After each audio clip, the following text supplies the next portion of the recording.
G'day everyone. No mai haere mai. Welcome to the Flood of the Nix podcast. My name's Holly. I'm on Gadigal land in Sydney, as is Mr. Danny Avis. And in Te Whanganui-a-Tara, Wellington, we have Alex.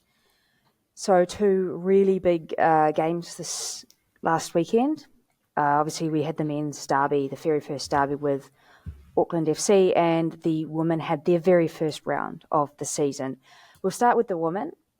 So they played on Friday night. They were away at Tarneit versus Western United, a 4-2 loss.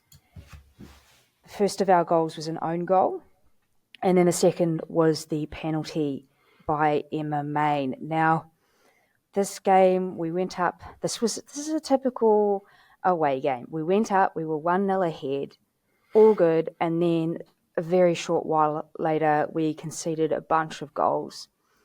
We conceded 4, and then in the second half, we did manage to get that one goal back. So we did win the second half, by the way. I think there was a lot to be encouraged about with the attack. The defence was a bit of a mess at times. Mac Barry, I've heard, was crook all week and hadn't trained, so that maybe explains why she wasn't her normal self and she came off at half-time, because I thought it was quite unusual, but just generally a lack of focus or poor decision-making at the back. Who else wants to go? Danny? Yeah, it was interesting. For a game that we'd let in 4 goals, looked like we would have let in a lot more had the half-time whistle not gone. Actually came out of the game overall fairly optimistic. I think there was a lot to be said that was good in terms of the attack and the midfield, as you say. I thought we created a lot of really good chances. I thought we dominated. Our problem was, in the first half, our defensive lineup was atrocious. It was terrible. And they scored with their first attack, and they scored with pretty much every other attack they had, until we finally went away from the 3 at the back. And 3 at the back without any wing backs either. It was 3 in the back with 2 proper wingers pushing on, so they were just there. And until sort of later in the first half, when Maya McCutcheon stepped back in to make it a back 4, and then the whole switch around at half time to a back 4, we would look like we were going to concede every time they came forward. But once we got that defence sort of to a back 4, they didn't really have that many chances. As you say, second half, they didn't have that many chances, and we continued to push forward. So, bit weird for a game where we were totally dominated in the first half in terms of the scoreline, but I actually came out of it thinking, we might not have a bad season. The defenders had had a bad game. Obviously, both Mac, Blake, and Jaber, which is sort of the 3 players you'd expect to be absolutely consistent and do well, and they didn't do well. But I think it has to be said that the formation we played there did not allow for any individual mistakes. They were so isolated with just 3 of them back there. If anybody made a mistake, that was it. It leads to a goal. So there was no backup for them whatsoever. So if any of them had a bad game, and they all had a bad game, and we'll talk about the goalkeeper as well, that led to a goal. And before we changed it, we were 4 goals down, and we were always going to struggle to come back from that to get a result. Yeah, no, I agree with you, Danny. I think a lot of the midfield and attacking play was really promising, especially once we got into the final third. I think the goal was actually really great set up from Wynnum. She wins the ball back in the final third, cuts it across goal. I thought Tanaka got a touch on it at first, but it turns out it was just an own goal, which is unfortunate. It would have been great for her to score on her debut. But, it was kind of Groundhog Day all over again, over and over again. In the back, we just kept passing straight to their attack and then conceding from it. Professional football, you can't really do that. I guess the only thing is, first games and a few of our defence had poor games. I guess you can just hope that that's not really, repeat itself over the rest of the season, because Mac Barrish has been so excellent for us in the past, and, it's so unlike her to make those mistakes that she did in this game. Hopefully you can put it down to her being sick, and hopefully it's not, foreshadowing what's to come in the rest of the season. I think one of the things that we noticed from both of the competitions across all of the matches, these rounds, have been some quite big goalkeeper mistakes. Now, obviously, goalkeeper mistakes are a mix of different things. It's not always the goalkeeper's entire fault. Often it's a mixture of them being put in a difficult position or defenders not clearing the ball in the first place and things like that. How did we feel about Vilau and what part of the defence she sort of played in conceding those 4 goals? Because I think one of them in particular, the one where she's basically jumped up and Jaber is in the way and it kind of gets dropped and didn't actually go down as an own goal to us in the end, but it wasn't encouraging, I have to say. Yeah, she didn't cover herself with glory, I think, for that match. I think you can probably put 2 of the goals sort of down to her. The first one, I mean, she saved it, but she parried it directly back into, I think, Chloe Garzo's path. And yeah, the one where she basically came up and collided, if you like, with Jaber, I think it was, and dropped it. You just would imagine last year either Foster or Bree Edwards would have just taken out Jaber, ball and everything, just come and taken it, which is what you want from a goalkeeper. She seemed quite tentative, and there was at least one occasion in the second half when it was a through ball, and I thought, that's fine, keeper's going to get that. She's just going to slide in, get the ball, maybe take out the opposition attacker as well, but that's fine, that's what keepers do, and they'll be protected by the refs. And she didn't. And I was like, why didn't you come for that? She seemed to be a bit tentative. She held back a bit. I don't know if that's a confidence thing, but probably needs to improve. Yeah, she did seem tentative. I think if it was a young keeper, you could kind of excuse her a tiny bit. But she's really experienced. Like, I think she's played in the Champions League. Like, this is the A-League. Like, she should not be making those mistakes over here if she's played in the Champions League. I think generally goalkeepers get the blame a bit too much. And I think Jaber was partly at fault for kind of getting in her way for that ball, but still, like, you can't be making those mistakes. I just hope she improves over the rest of the season, I guess. Yeah, I mean, she's only just moved here. It's her first competitive game with a new team. Obviously, that's a bit of a challenge. So hopefully things settle. It does concern me a little bit that we did fall back into that away game situation that we had last season where we would often go ahead and then wind up losing. On a bright note about watching that game, I finally managed to get to the Ladies' League. That's a location in Sydney on Oxford Street. They show primarily women's sports. They're more than just a sports bar. They also have a fantastic kitchen. I did ask Rose, the owner, to come on and have a talk about it, but she was a bit shy, and also most of our audience is New Zealand based, so maybe I get less traction for her by talking about it. But if you get to Sydney, definitely, even if there's not a particular game on, head out to the Ladies' League. It's a great little venue. We'll talk about next week, so this week rather. This week we are at home and it is the Capital Clash versus Canberra United. Now, I feel like it's a little bit hard to know what to think because Canberra have still a very excellent attack and they've got Markowski now as well. However, we were excellent at home last season. Who has any thoughts about how that game might pan out? Alex, I'm assuming you're going to go? Yes, I will hopefully be there. Still sorting out trains and stuff, but yeah, should be a good game. It'll be interesting to see how much of like the core support for the women last season carries over to this season. I know a lot of the women's players live in Porirua, or at least they did last season. So hopefully it should be like home for them, I guess. And just hope we can get a good result. We don't really know that much about Canberra. I think it was a 3-2 win in their first game. I didn't watch it. They weren't the best defensively last season. Michelle Heyman was kind of the shining light in their team. So if we can kind of isolate her, I think we've got a chance of getting a result. Yeah, I'd be quite optimistic as well. As I say, apart from the defence, which obviously everyone's going to talk about because we let 4 goals in, going forward, I thought we were excellent. And then I thought midfield as well, I thought we won pretty much every 50-50 ball. Every duel that came our way in the midfield, we won. I thought Maya McCutcheon, new import, was excellent. She was very good in midfield, and she did well when she had to move back into defence as well. Alyssa Winham was absolutely a class above everybody else on the pitch. she just ran that game. And if she can continue to do that, one, she'll have a standout season. She probably won't be here next year. But also we'll start getting results.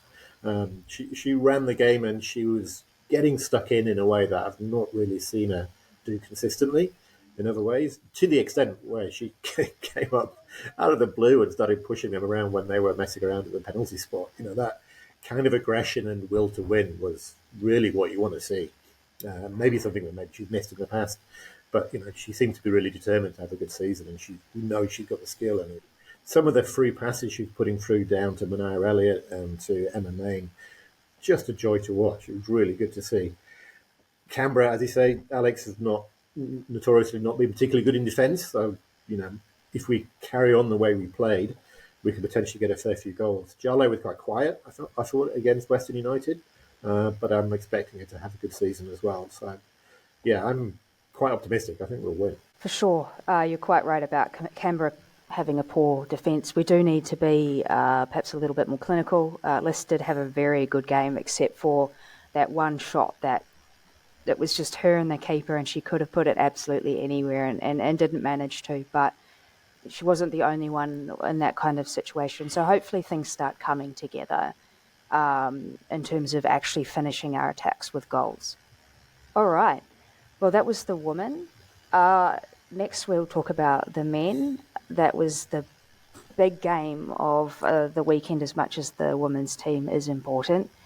The very first New Zealand derby / Aotearoa derby / Kiwi derby / Kiwi Classico / Te Ika derby / someone called it the derby or something like that online. I don't know.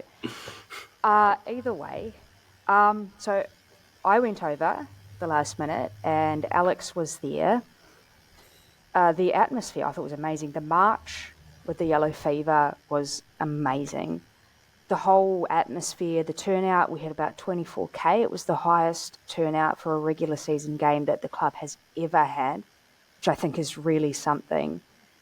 The chanting was great, the tifo was great, and as is often the case with these big matches, everything is great except for the final score. I think, struggled a little bit in the first half. They were really the dominant force, and there was a sense that we really got away with it in the first half. The second half, I think we were actually quite good. I think maybe we edged them on that, but playing out the back, and this was the other sort of keeper performance for the Knicks, was poor Josh. I guess he just sort of got caught in too small of a space, and he's tried to play it between two defenders, and the defender, the Auckland player that has got the ball and popped it over the line, and then a little bit after that, there was also just when you're pushing to get an equaliser, they've just gone and scored another goal. Alex, would you like to start, seeing as you were also there? I mean, yeah, it was a great atmosphere. It was a great game too. I thought Auckland kind of shaded a bit. I thought Cam Howerton was really great for them, kind of pulling all the strings. They had a really, really good press. They were just really, really hammering us, and we kind of struggled to make it out of that first third. But I thought by the time we reached kind of the halfway mark, we were actually pretty good and kind of slicing through their defence relatively easily. But we couldn't make it count. I thought at the 60th minute we started pressing them a bit more too, which was really great. Ishige had that chance, which I have no idea how he missed. I think that must be an XG of 0.99 or something like that. I don't know. He headed it. It was down by his knee. I don't know how that happens. I think Josh Olayemi, he's got a hard job playing out the defence as the keeper under a press like that. I've kind of got a bit of sympathy for him. I think the ball from Sutton to him wasn't the best. There's two players pressing him. I'd pass to the attacker if I was him too. I don't know what more you can ask of him. I think it's mostly kind of a tactical thing. Chiefy obviously told the boys to play out of the back no matter what, no matter how much pressure the opposition is putting on them, and we paid the price. As the one person who didn't go to the game, I just want to say the build-up by Sky, which was also shown over here in Australia on Paramount, I thought was really impressive. They had quite a big lead-up, maybe an hour's worth beforehand, of the build-up to the derby, and they did it. I mean, they did it really well in that they covered it in a lot of depth. Some of the stuff was cheesy, and you don't always want to see a reporter in a half and half shirt going around interviewing people, but they did something, and they did a lot more than you would normally see for even like a Melbourne derby or a Sydney derby over here or on the TV. And I've noticed sort of on the socials, quite a lot of the Australian people who watched it are like really quite appreciating that sort of long build-up and the fact that it's been made such a big thing. And it's not been just a big thing in New Zealand. It's been a big thing for the A-League, and it's a big thing in Australia as well. So it was really good. So by the time it kicked off, you were really up for it. I think I certainly was, and I think even if you weren't a Phoenix or an Auckland fan, you're probably really up for it. I think watching on the TV, I don't think we were possibly as behind in the first half as maybe it looked for in the stadium. We had the better chances. They had more chances, but then, if you look at the whole of last season, teams had lots of chances. Doesn't mean they were good ones, doesn't mean we were close to conceding. And we had a couple of very good ones. And when we attacked, when we did get it through, I thought we looked quite good. They were probably edging it, but I don't think it was as clear as maybe it looked like in the stadium. So maybe a different viewpoint there. I thought it was interesting, Conchi came off at about the 55th minute. And I'm not sure whether that was an injury or whether that was tactical. He seemed to be a little bit upset when he came off. Not, I'm annoyed to come off, but disappointed. And I couldn't tell whether he's injured or not. I'd like to find that out. Obviously brought in a more attacking player, and I think that's when we started to go forward a little bit more and the game started to open up a bit more. And we got some more chances going through. Ishiga, obviously, who headed it into the ground, and then a few more coming up as well. I don't think we played especially well. I don't think we played as well as we did in the previous two matches. We'd never managed to get our fluid forward attacking together as well as we did. We managed it a bit, but not all the way through. I thought Sam Sutton had a very quiet game. I thought Tim Payne wasn't as devastating as he wanted against Perth, but then Perth weren't very good, and Auckland, I thought, defended very well against us. Actually, I think they looked at it very carefully and seen where they could close us down, and they managed to do that. But I was thinking, coming up to the end, I was thinking, okay, it's going to be a 0-0 draw, and I think that's probably about fair. And then obviously the goal happened, which, again, I don't blame the keeper too much. I mean, it was his fault. He made a mistake. But, Paulson did at least one of those last year when he gave a goal away, when he passed it directly to an opposition player. He should have passed it right to Wootton, to his right, but he didn't. He tried to go through the middle, failed, paid the price. It's tough, but again, that's how we play. I don't think we're going to change. That's how we played all last year. That's how we're going to play now. And time will tell whether Oluwayemi is good enough to do that. We'll see. And then the second goal was just us pushing forward, and one of their substitutes who's just got more pace on the ball than Ishiga, who was running back to try to catch him, and then they scored again. So it was very disappointing to lose.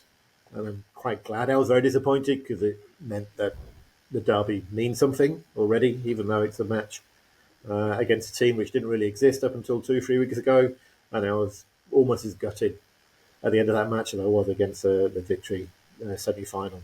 So, which is great, which means I'm looking forward to the next derby and the one after that. And hopefully everyone else will be as well. And it'll be another big event, because it looks amazing.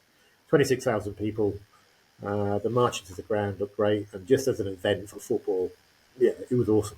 Yeah, as an event, absolutely fantastic. And I did actually come back and I watched the Sky Sport build-up, and I have to say it's not just something that they do for the derby. They've put a lot of effort into the Nix and Auckland matches and the derby recently, but I find that the quality of broadcast, not just for the men's games, but also for the women's games, is quite high compared to Paramount Plus.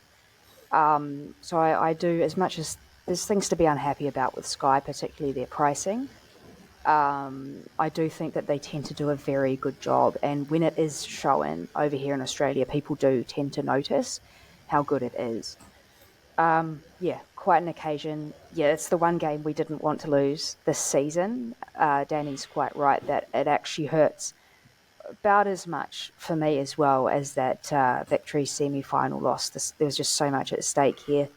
I think the only thing that was missing really in terms of it being a derby game was a little bit of handbags at some stage, a bit of push and shove at some stage over a tackle might have been fun. Not not a fight, obviously, but there were rough tackles and there were arguments and there were yellow cards, or not as many yellow cards as you think they would normally give out. Some of those fouls from both sides were quite quite heavy, but otherwise excellent game. I think the Jaffa FC travelling support filled up about half of their bay, which is, I really thought they could have brought more considering how many people they've had showing up. But they were down there and they were compact, and we couldn't normally hear them that much because they're so far away, but at times we did actually hear them. So that's a credit. That's a credit to them. So it's a credit to everybody involved. Just wish we'd scored the goal. Wish we'd scored the goals and not them. All right. This week we have another nemesis in Central Coast Mariners, which we've been a little bit back and forth with in a bit of a rivalry with lately because of just battling it out for the 1 and 2 spots and for the places in the finals. We're playing away, so Little Corner of Yellow contingent will be there. If you're coming, please come and join us in the active bay. We're very welcoming. We'd love to have you. I am a little bit unsure what to make of the Mariners at the moment. They've lost some good players, but they're kind of one of those teams that they don't have a lot of money like us, but somehow make it work and do really well. So they've still got a lot of their breakout players, but are missing Ballard and Nisbet. I think are probably the worst of them. I don't know. They also drew 0-0 with Perth on Saturday, which is maybe not a great sign considering they were at home. I don't know. I don't know what to expect. Hopefully it's a good game.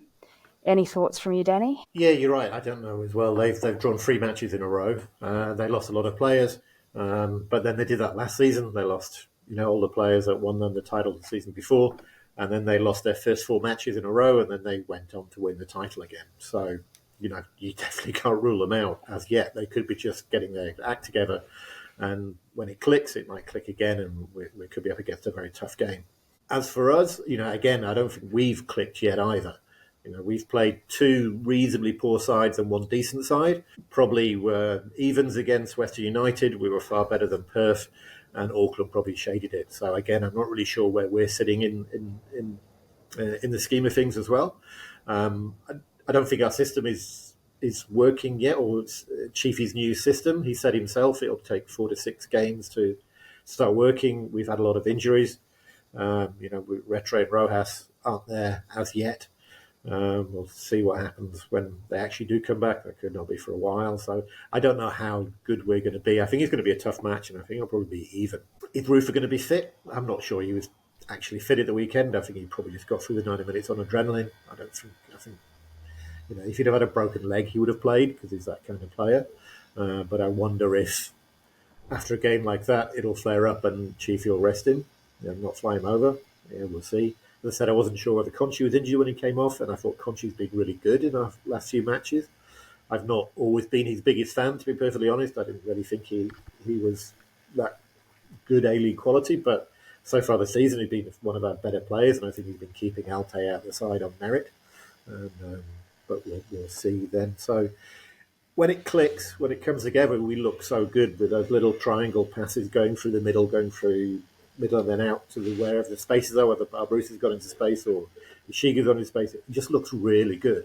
But it just hasn't happened for continuous periods of time yet in those matches. So whether that's going to happen this weekend, I don't know. I think it's going to be probably going to be pretty even. It wouldn't be at all surprised if it was a draw, like a 1-1 draw or something like that.